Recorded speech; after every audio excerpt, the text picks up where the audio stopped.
There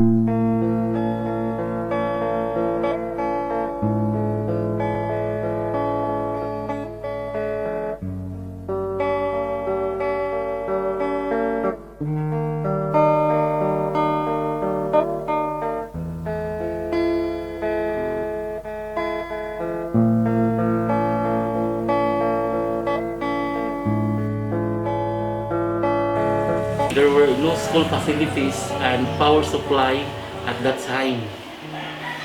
Lack of classrooms and the absence of school facilities and power supply were the top three most problem of the school.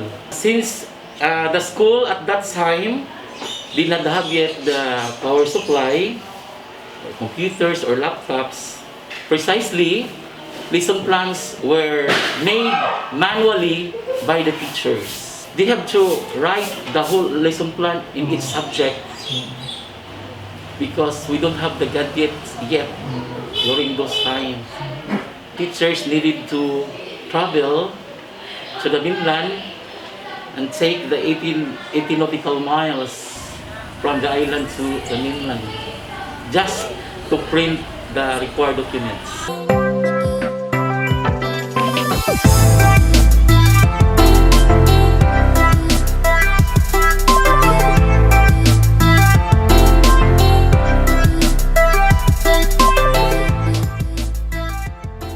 Solar electrification from Project Rely.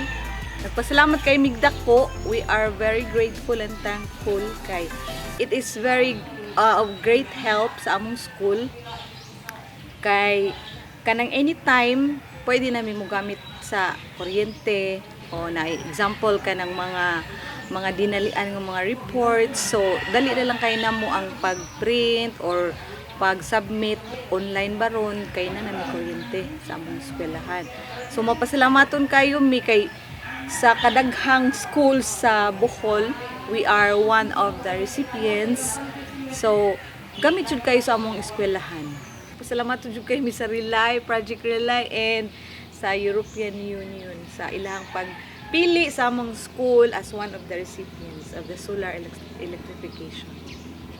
Pag-abot sa Relay, kay hatag diri, nakatabang og ayog dako tungod kay murag nahimong hamugaway ang ilahang pag eskwela o pagtuon panahon sa oras sa klase. Ang amo ang eskwelahan nakita namo nga hayag na. Unya ang mga bata excited na nga mobalik sa eskwelahan gani.